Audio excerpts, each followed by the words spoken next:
global multidão, realizing just transitions.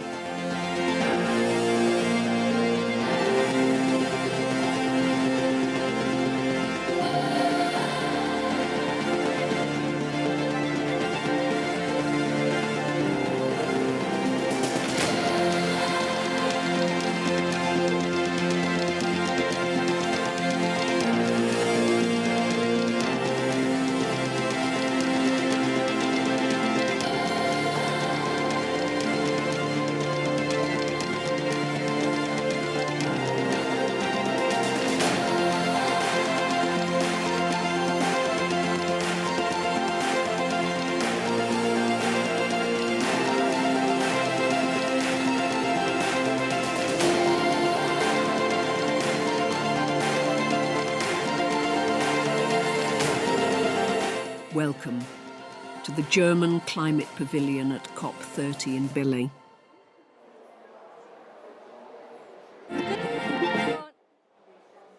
Good morning, everybody. Welcome to our event on feminist solutions in a just transition. My name is Maria Blumenhofer. I am working with Women Engaged for a Common Future, and I'm here with 5 amazing panelists who are here to tell something about their experiences in a feminist just transition. So we also have translation in Spanish and in Portuguese. So if you would need translation, you can also get your headsets in the back. Thank you very much. So what are we talking about today? Decarbonization pathways on one side are globally connected, and decisions from the global north impact also the decisions that are made on just transition in the global south.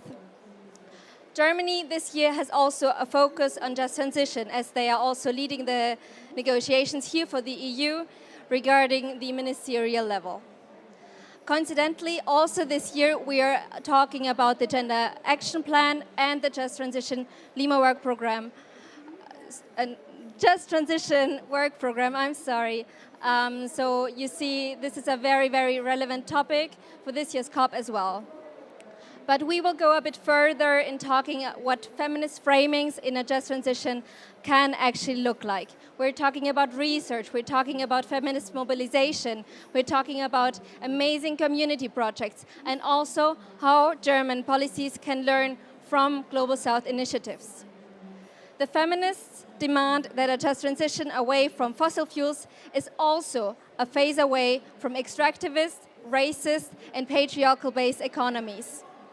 Structural and systemic inequalities that are embedded in modes of production and consumption are unsustainable, unjust, and must be dismantled, as they are also imperialist, colonialist, deeply patriarchal, and also rooted in militarization. As we head toward the end of the COP, I am also curious to learn more about a just transition that includes much more than only a transition away from the source of energy production, but really embeds what feminist just transition should actually be about. We also have a Slido prepared for our Q&R in the afterwards. So here you can see your Slido with a QR code in case you have any questions regarding our amazing panelists, any questions about their work, any questions about what a feminist just transition should be like. Please feel free to ask us on there.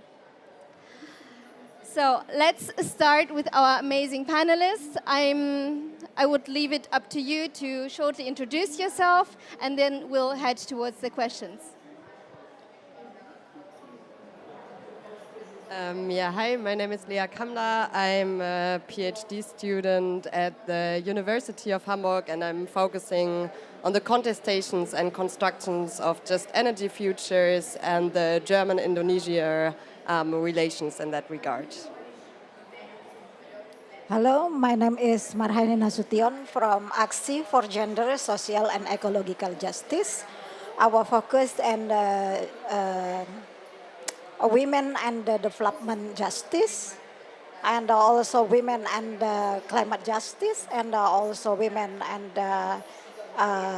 ecological justice. Okay, thank you. Hello, I'm Violetta Bock. I'm from Germany, and I'm one of the new members in the parliament since the last election, and speaker for climate justice, heat transition, and environmental questions. Hello everyone, hola a todos. My name is Valeria Pelaez Cardona. I am from Colombia, based in Germany, and I work for Women Engaged for a Common Future, or WECF, and I am the program coordinator of the Gender Just Climate Solutions and Gender and Climate Advocacy. Hola a todos, soy María Victoria Bojacá, directora de ENDA Colombia. I am the director of ENDA Colombia. We are an environmental organization that works on the just transition. And today I'll be discussing a process that we're carrying out with environmental defenders. Thank you. Thank you, everybody. So you see, we have an amazing panel of great feminists and their projects. So I would start with the first question. Lea, you have conducted a case study on the impacts of the German automotive transition in Indonesia. Could you summarize the key results and also explain how impacts gender equality, and if we can talk about a just transition there? Yeah. First of all, I know we are short on time, but I also want to take a brief second and thank you all for having the opportunity on being on this panel, and also for everybody who was organizing this panel. So just to give like a short contextualization, so last year I wrote a chapter in a study conducted by the Rosa Luxemburg Foundation titled Green at Home, Harm Abroad, together with my dear colleague Anna Fünfgeld, who is also sitting over there. And what we did there was like we looked at the practices of German companies, and especially German car companies like Volkswagen, and also governmental regulations in place from Germany, but also the European Union, and its impacts on the nickel mining industry in Indonesia. And I also just want to give like a very brief contextualization why Indonesia. So for those of you who don't know it, Indonesia can be kind of seen as the geographical heart of nickel mining. So more than 50% of the world's global production of nickel is being mined and refined. Indonesia, although like only 10% of its shares is like held by Indonesian companies. And also to just give you more of a figure of that, what that means, nickel mining is not being mined in like very dispersed or fragmented areas, but like in very big industrial parks, and mainly in Sulawesi and the North Moluques. And probably a lot of you have kind of followed these discussions on critical minerals, or also so-called transition minerals, and especially this reiteration of this narrative that they are like a key enabler for green energy futures and also mobility futures, as also for nickel, they are a vital component for wind turbines, solar panels, and also what we mainly looked at for batteries of electric vehicles. But what we kind of saw in this study is that instead of fostering this green vision of like decarbonization, it is more about green greed, and especially about like perpetuating patterns of colonial exploitation, and especially the externalization of social ecological costs, while kind of fostering a green vision in Germany and also other European countries, kind of externalizing the social ecological costs and its burdens to Indonesia. And what we also saw that the governmental regulations in place, such as the German Lieferkettengesetz, the Due Diligence Directive of the European Union, the Critical Raw Materials Act, that they're all really insufficient in upholding the principles of justice and equity. And just like to give you some insights on these social ecological damages that have been reported by several civil society organizations in Indonesia. So, for example, mining operations result in pollution of soils and water contamination due to the leaching of heavy metals, which leads to severe health impacts. Then there's also the rise of violent conflicts, land use conflicts. So a lot of indigenous peoples and also local communities are being dispossessed, and there's a high loss of livelihoods. And then also when it comes to the ecological harms, we see a lot of deforestation, habitat destruction, and soil erosion. And also to kind of put this a bit into figures, so almost 1 million hectares have been granted for nickel mining operations in Indonesia, And of these 1 million hectares, almost 75% are forested areas. But what we also saw, and this brings me to the second point of your question that you raised, that these losses and damages are highly gendered and that there's especially violence against feminized bodies and territories. And I also just want to point to a few of them. So on a political level, we see that it's especially women and flinter persons who are on the front line of resistances. And as these resistances are highly criminalized and violated, they share a high burden of violence. So in South Sulawesi, for example, at the moment, 8 women are awaiting trial as they refuse to being dispossessed from their land. Also, on the economic side, I talked about these land use changes and a lot of habitat destruction. So there's been a change in work practices and jobs. So before it was especially women who were harvesting meaty shellfish and did a lot of agriculture practices. Now it's especially the male persons from the communities who are migrating into the mines and are working there, and the woman and flinter person are being left behind and have a high burden of care work, and especially they are doing this in isolation. This leads to kind of economic dependency, loss of income and security, and also pushing women and flinter persons into so-called becoming contract wives to migrant workers, and also a lot of women are being forced into sex work. Another point with regard to the ecological impacts, so I talked about that there's water contamination, which is especially critical for menstruating persons. So access to clean water became severely difficult. It's about a 500-meter walk one way to access clean water, which means that sanitation and hygiene kind of became a luxury. And although most of the workers in the mines are clustered as male workers, there's also around about 5% of female workers working in that mines, and they reported high assaults of sexual harassment, a high number of accidents, and also a lack of protective standard. So what we can kind of conclude from this study is that this so-called green transformation externalizes the socio-ecological costs and especially violence, and that this violence is deeply gendered, and that it's violence against feminized bodies and territories. Thank you so much.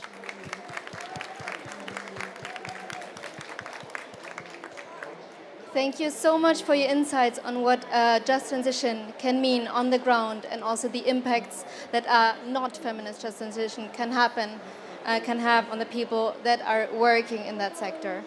Marhaini, we have heard now about the impacts from the attempts from Germany to access a just transition. Could you explain more about what a just transition, and by that decarbonization pathway, means for a feminist and Indonesian perspective?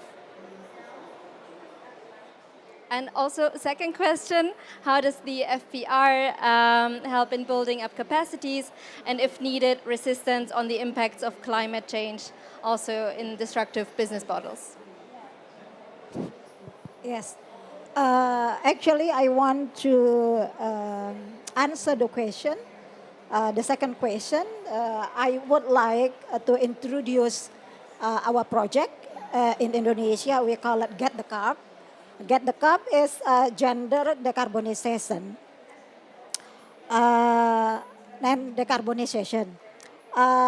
We call it also women-led decarbonization initiative.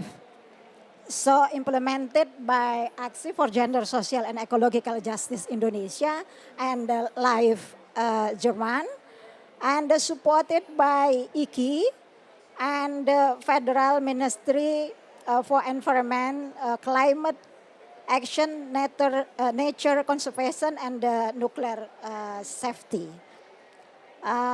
This project, based on women grassroots in communities, and 3 communities, in Ambon, Makassar, and Yogyakarta.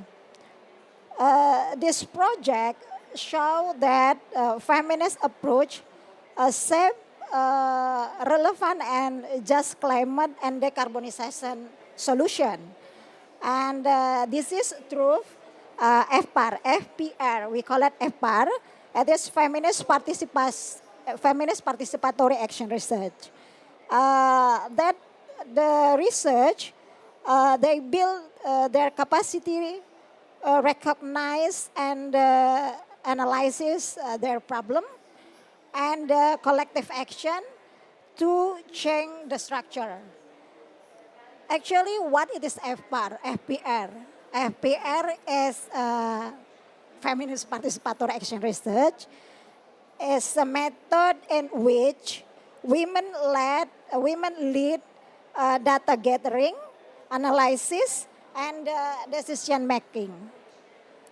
And if we see that what the principle of the FPAR actually, the principle of the FPAR is structural change, and the FPAR owned by the community, meaning that the FPAR is not our from the outside, but from the inside. Women own the FPAR result and amplifying women voice. It is the principal one, and taking intersectional approach. So the aim of FPAR is a shift power, collective action, and the foster movement building, and also FPIC. FPIC is free, prior, informed consent. No consent without women consent. That is principle. And prioritize safety, care, and solidarity. It is the principle of the FPAR. So you mean that imagine that women have the capacity building, and they also as a researcher, as a women grassroots.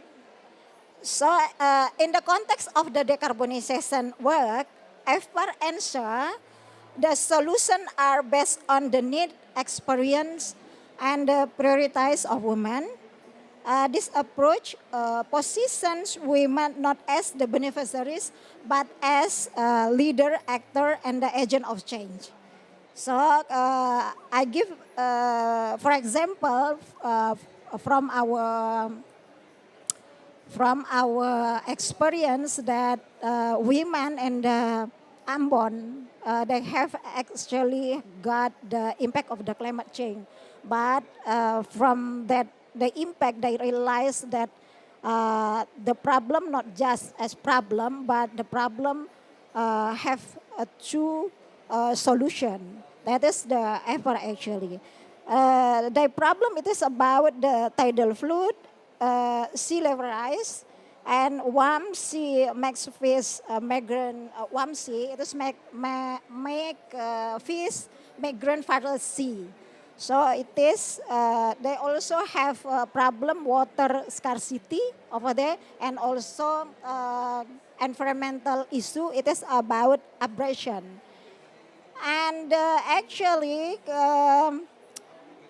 In the community also, they have a problem of the patriarchal rooted, and they didn't know, they did not involve in the important decision making and all of process, even in the development program or project or policy or climate change itself.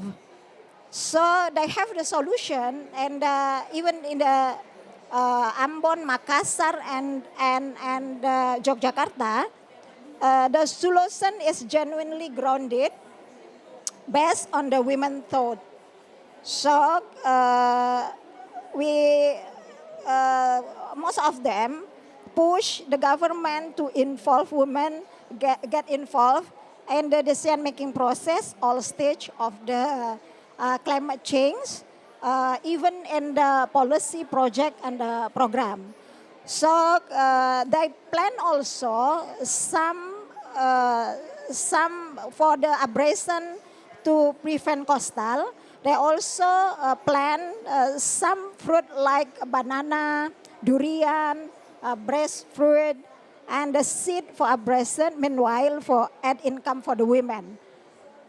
So and water scarcity also, and they have a program water channel in that community, water channel with panel, what we call it, solar panel household scale. it is the initiative proposed to the government.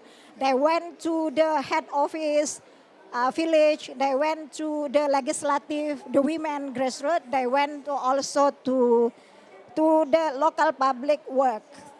And I want to say that this approach so that the truly just transition is only possible when women are engaged as central actors rather than passive beneficiaries. That's all. Thank you.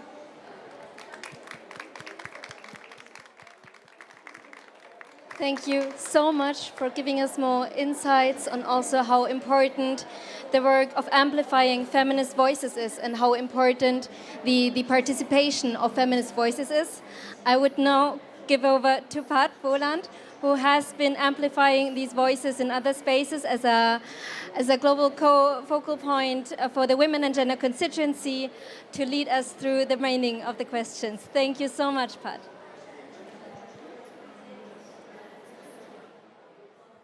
Thank you so much, Maria. And you have just learned about a very important feminist principle in this area, which is collective care and collective work. So thank you so much, Maria, for taking over spontaneously and for your great facilitation and welcoming.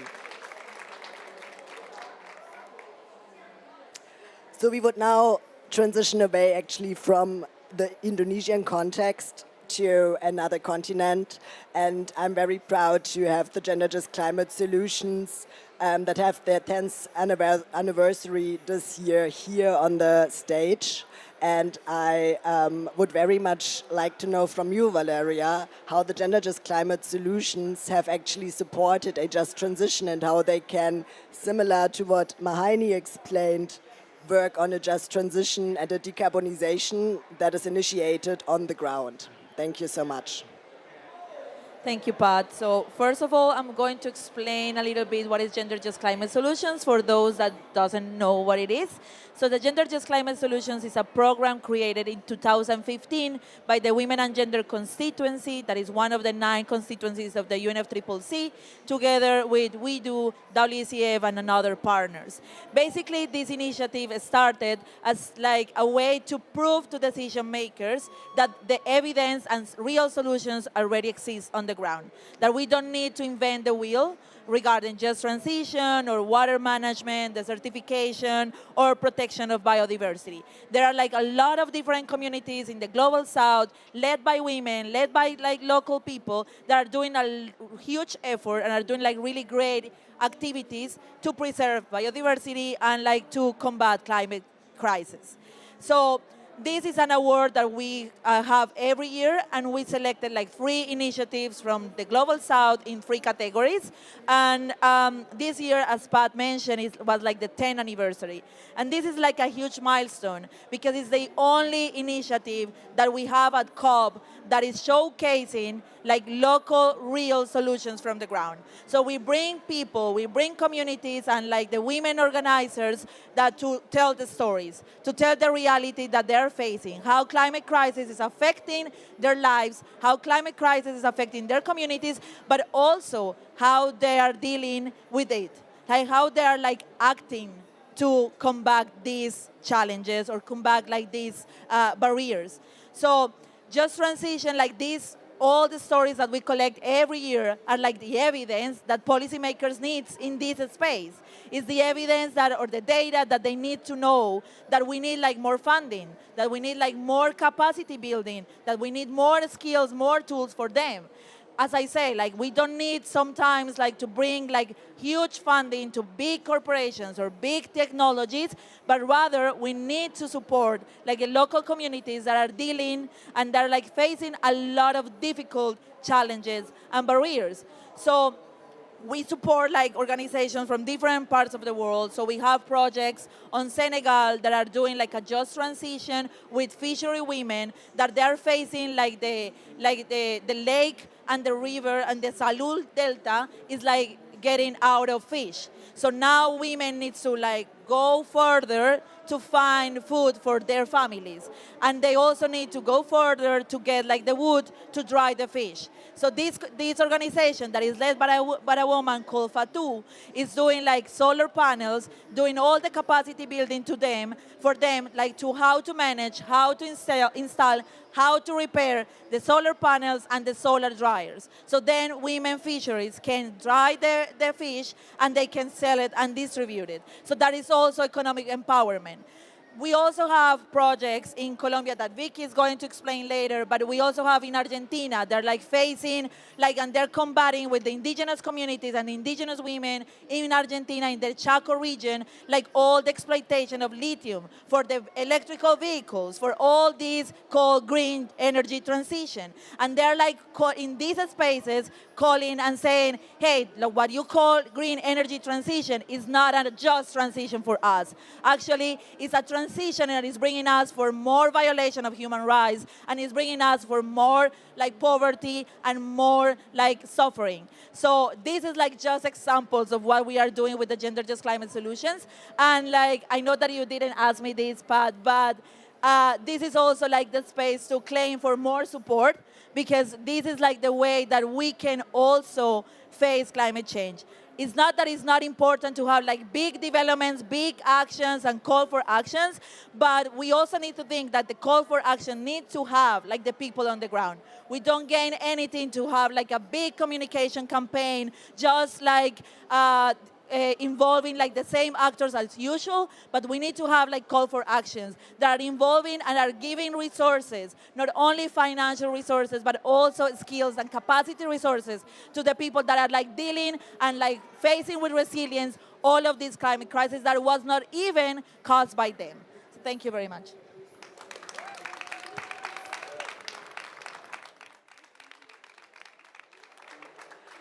Thank you so much, Val. First, to call actually for more feminist funding and fair funding, because this is something that we have faced is lacking and actually increasingly lacking, while we had a phase where there was a better interest from donors, but the global community has changed, as we all know. So I think that's a very important call to get back on track. And also, thank you so much for broadening our understanding that a just transition does not only look at the energy transition away from fossil fuels, but has also a word to say in agriculture, in different areas, such as also water preservation that you were talking about.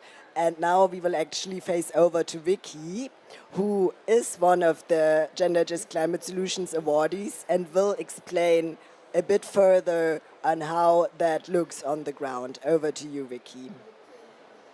Vicky is going to speak in Spanish, so if you need interpretation, there is the interpretation equipment. Bueno, muchísimas gracias. Como decía Valeria, Thank you very much. As Valeria said, it's truly an honor for me to be here with you. I was one of the winners of the Gender Just Climate Solutions program in 2019. I am from Colombia. This award has allowed us to work with the groups of women that recycle. They are basically women that are ignored. They are invisible and they work on the streets in the day, at night, and suffer a variety of violence, sexual violence, economic violence, etc. They work with waste on the street and they suffer this violence simply because of what they do, the fact that they're on the street, the fact that they are women. This award allowed us to work with this population in Bogotá, and through training and support, we were able to ensure that these women were also able to play a role when it came to the development of policies impacting waste, and women were able to take action through collectives. We were able to ensure that the government of my country paid them because of the role that they played. In other words, they've been able to formalize their organizations to have greater economic power. And through all of this work, with the support of different organizations such as VMZ, we've been able to receive support from Germany, from different organizations, and work with the groups of environmental defenders, specifically female environmental defenders. A number of years have now passed. We divided this program in various phases. First, we worked on researching the situation in my country when it came to public climate policy and the way that gender is cross-cutting across these policies. And we saw that there were very few instances where gender was considered. We saw that there were a variety of documents, but gender was rarely addressed. With this research, we then wanted to carry out a feedback process with women in Colombia who are part of environmental defense groups. This was the first phase. We carried out a training process with the largest university in Colombia, the National University, and we were able to certify these women in climate policy. Later, we were able to start a seed program. This is a program for women to be able to access economic funds through their programs, and this way empower them and shed more light on their organizations. At the same time, they were able to obtain more financial means for them and their families. We know that in Colombia, these women play a fundamental role in the defense of the territories, defense of human rights and their communities, but we also know that they deal with everything, deal with the livelihoods of their communities that are doubly affected by being women and in the sustainability and care of life. We have been working with 38 organizations of environment defenders.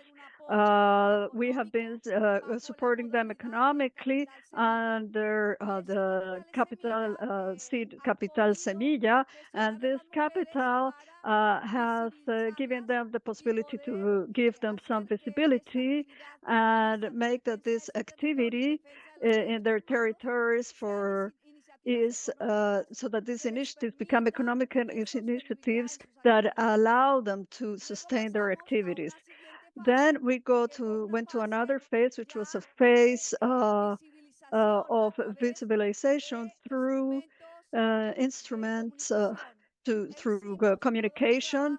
We did a lot of work, which is called Investigation, Action, and Participation, the IAP, and it is about how women see themselves in the organization and to determine their needs, but also their requests. And this last year, we have been working in training with communication and political influence so that women make their own scripts in order to make the videos and be able to make videos in which women are the main actors and can show us not only in the regions but at the national level. So it's been a very interesting process, and I think that it's been the tool that has allowed us to empower these collective organizations of environment defenders.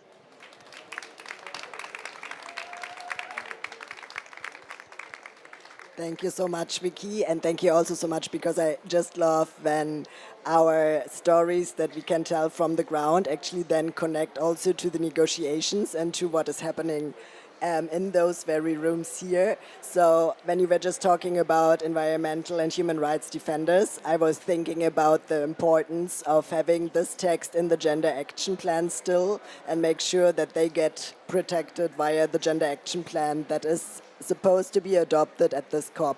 And then I was also thinking, because now we have another sector that plays a role in a just transition, which is the circular economy.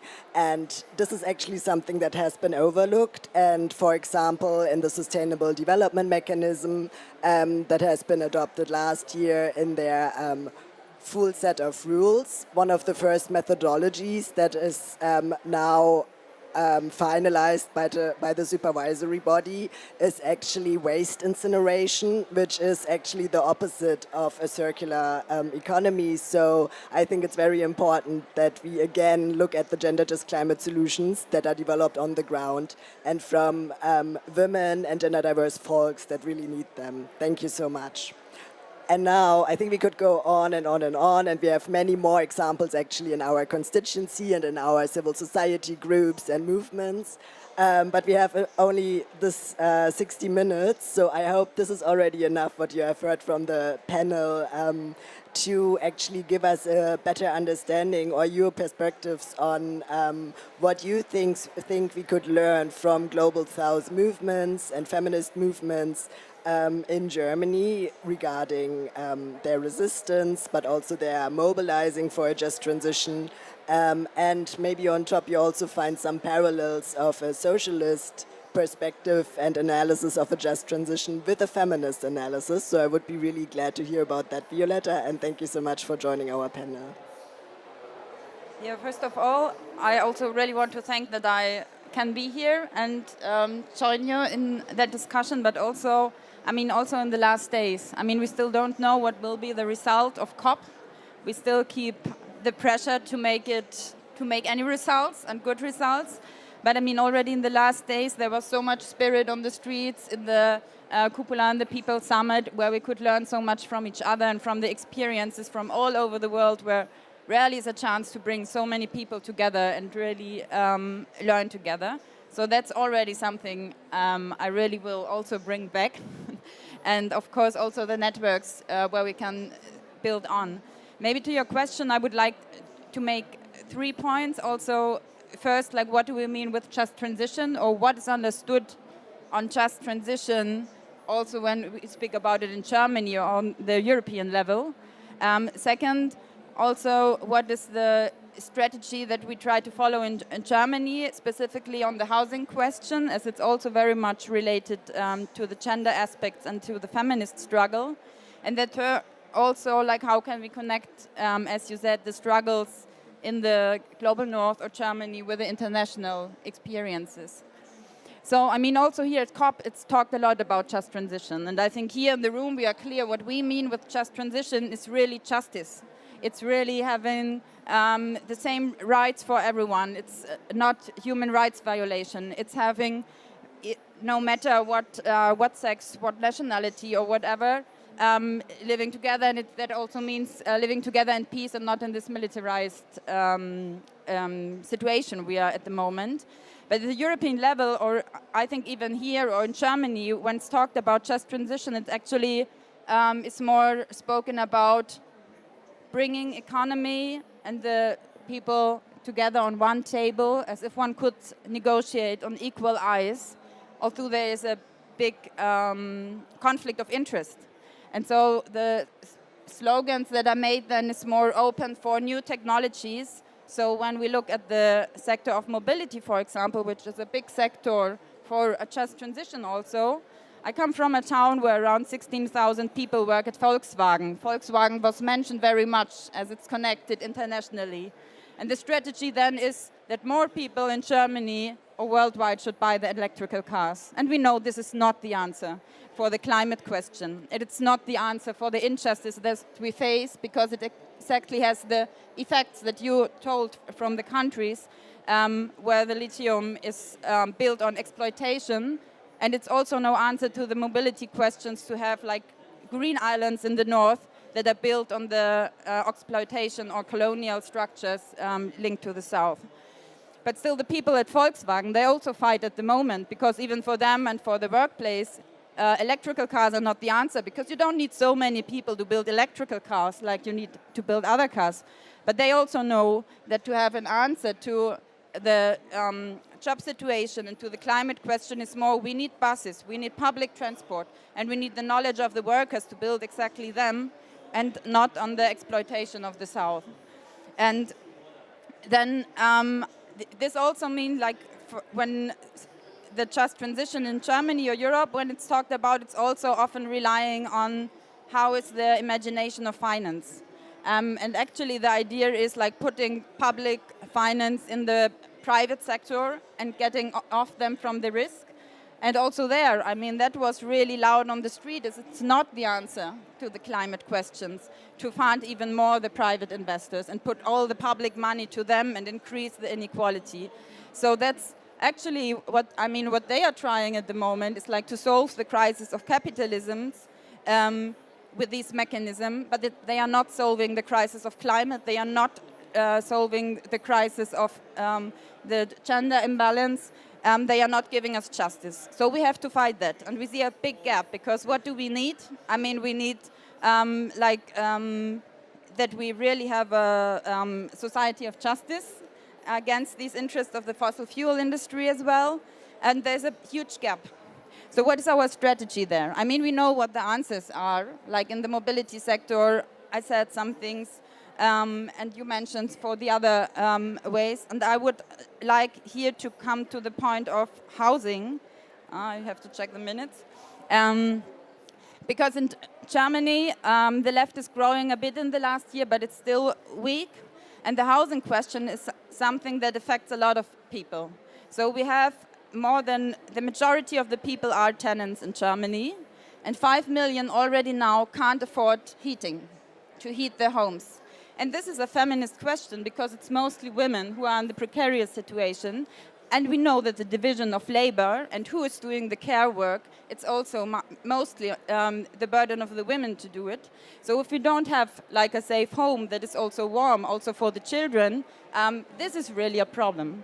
So this is also a point. The prices are increasing because you have a lot of big companies through the privatization of homes, and the tenants, they can't choose what heating system they have in their home. So we also have to fight for that. Germany did a lot of progress coming more to renewable energies, like on the overall level, and going away from nuclear power as well. But they still didn't manage in the whole housing system to go away from carbon, from gas and oil heating systems. So that's where we think we can learn a lot from this global south also, and from the struggles you told, like how to connect with the community. Because if we don't have the people, if we don't fight together, we can't change anything, even if we have the best ideas. So we try to do it on the grassroots level, and at the moment there's a campaign of Die Linke in Germany where we are going in all different houses to make tenants meeting, to bring together, and then also connected, of course, like by this building power from the bottom up, that we can then also address the other questions and also make the connections to the global south and the other struggles. I have 1 minute left, so maybe also my most important thing that I think for the just transition discussion, also in Germany, but actually also internationally, and maybe something for our next discussion, I think we have to talk more about eco-socialism, because the just transition is so much used in different ways and different interpretations, and actually it's about the structures behind it. So if we want to move forward, if we really want to change the structures and really on a global level, I think we really have to fight capitalism. And this means like the eco-socialism, which connects all the different questions together. Time is up. Thank you so much, Violetta. And I've already, within your input, maybe one applause actually for all the panelists before we go to the next round.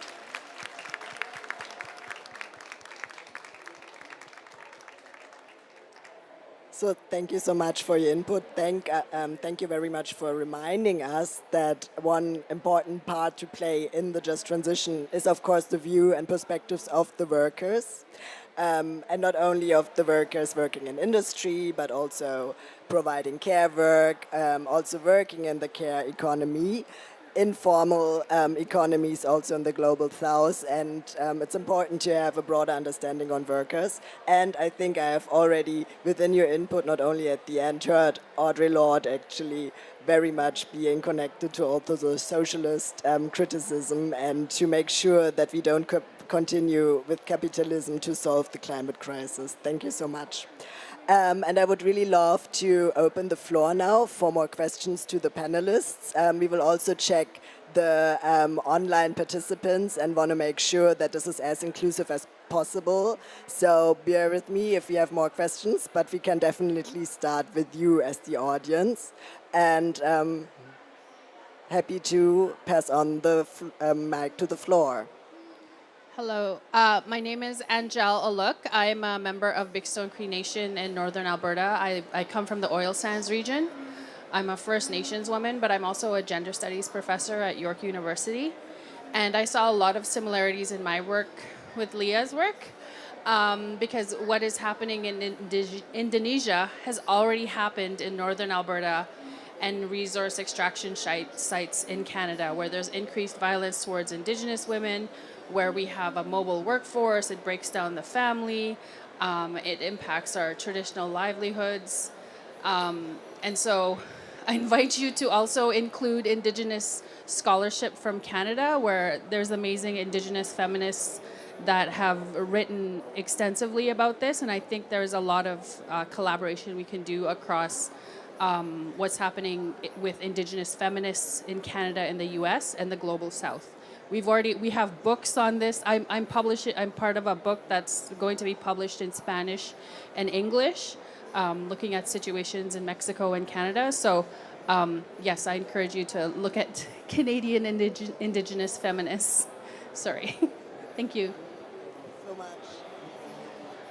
Thank you so much, actually, to providing more perspectives. I would also like to invite the floor not only to, of course, ask questions, but also broaden our understanding, because this is what an inclusive feminist event looks like. Do we have any more questions in the audience? Thank you. Hi, thank you all for sharing your perspectives and testimonies. My name is Olivia Kutka. I'm an American student, but I interned with the Bundestag this past summer, actually. And I had a question more about the German perspective and wanted to hear your thoughts on how you think maybe Merz and the Black-Red Coalition can maybe impact integrating feminist ideals in Germany's just transition moving forward. Thank you so much. I guess I can first transfer the question to you, Violetta, but I would also like to invite everybody else on the panel to have your demands towards our chancellor, actually. So the question was also how Merz would integrate more feminist perspective. So I guess Merz himself won't. But I mean, it's about how do we put the pressure that he still has to do, and how can we fight from the opposition to make the voices heard. And I mean, I don't know if you followed Merz's quotes in the last days or even weeks, which are really embarrassing and disgusting, I would say. And there was one also some weeks ago, I mean, a bit in the Trump manner, like to provoke in one way, which was where he also doesn't feel so comfortable in German cities, actually. And the answer of and he said also a sentence, I don't want to elaborate too much, like what it was about, but he said also one sentence, ask your daughters. And actually the daughters answered, and they went on the streets to fight it and to make visible that he's not representing everyone, and the people are also ready to fight it, because I mean, especially women, LGBTQ people are afraid what is coming also with this government. And I mean, Merz is coming from BlackRock as well, and I mean, if we look also at all the compensation projects that are happening and that are really destroying whole regions in the global south, there's a very strong connection. But of course, still we have to be pushing. I think he won't do it maybe on his own, but I think there's a chance to make the pressure for it.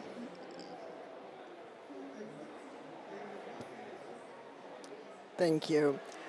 Are there more demands actually from our other panelists, how Germany should integrate feminist perspectives into a just transition that they are promoting? do you feel like also requesting action?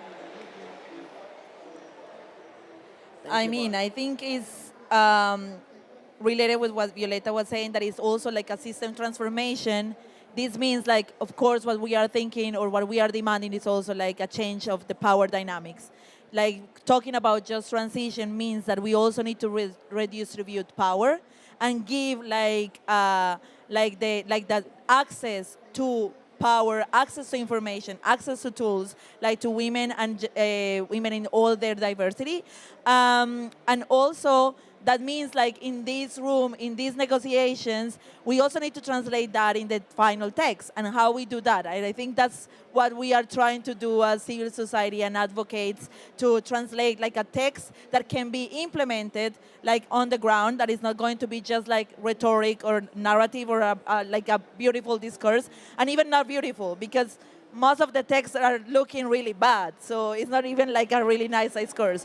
But it's like meaning also like to, for instance, like I follow technology negotiations, and they are already at 2025, they're even discussing if we can promote women-led technologies, because for them that is even not possible to understand, that there are like women that are led in technologies, because technology is such a male sector that is they don't even understand that we need to have that in the text to ensure that the resources, the technology transfer and development can arrive to these projects that I was mentioning before. Like, then the Senegalese women are not going to have resources to install their own solar panels if we don't have the support of programs that can have this like in a very like individual way, like disaggregated way. Because it's not the same talking about technology transfer in general than saying technology transfer with a gender responsive approach. That is a huge difference, and we need to like push for it.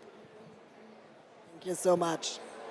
I think it's really important to really emphasize that technology must meet the needs of the people, and technology without a people-centered focus actually doesn't help anybody in the just transition, and also not for climate justice. Thank you so much.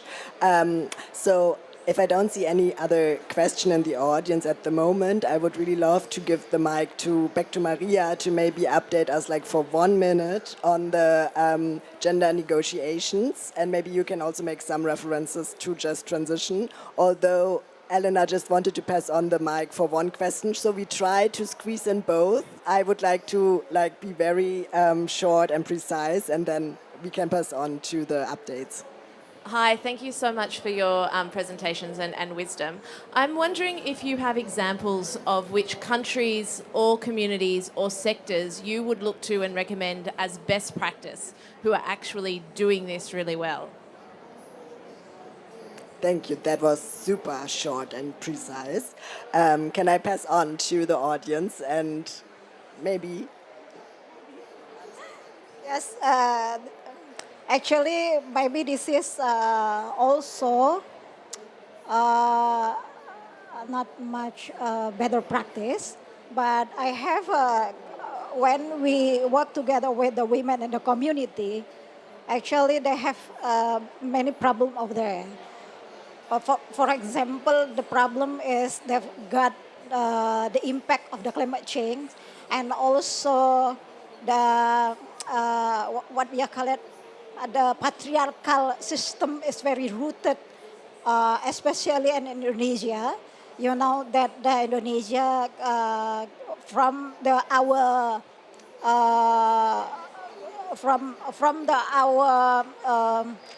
marriage law, it's 1974. It is about the man as a leader, as a breadwinner, and women as a wife, and live in domestic, and that implication of that, the women get not involved in the decision-making process. So when we talk about FPAR, Feminist Participatory Action Research, when women realize that she is get injustice about that patriarchal system, they struggle for that, and they push the government to involve in the decision-making process, even in the policy project and the program of the climate change and development project, they want to involve, they want to invite it from the government to come to the decision-making process. So it is the best one. Besides that, talking about the project one, decarbonization, they also push, they know that the problem, that water scarcity is their problem, and also structural problem. So they push that they want to the government that they have to channel water channel pipeline, and they push that even this is still in the process, still in the going process on advocacy. They went to go to the head village. They went to go to the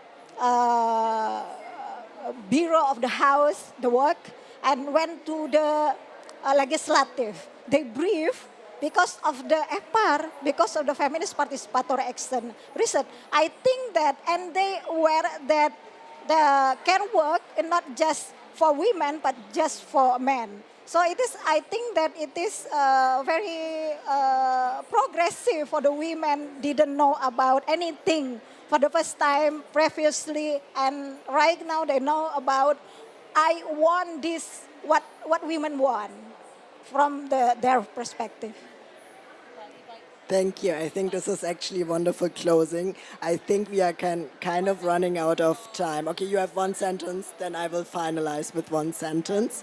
And then I will also invite the audience actually to stay around. And we are here for your questions if you want to.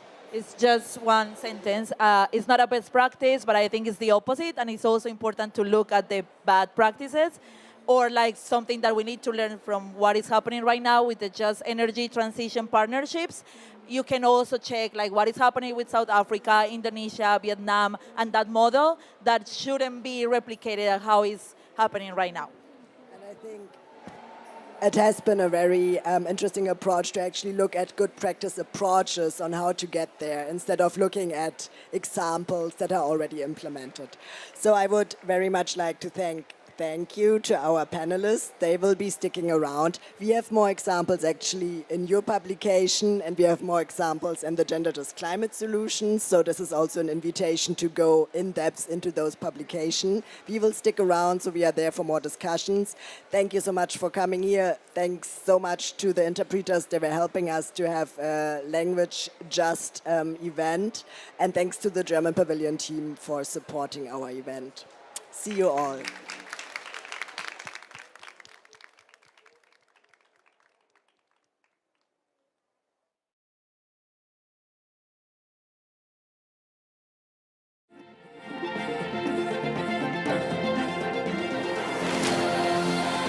Global Muchirão, realizing just transitions.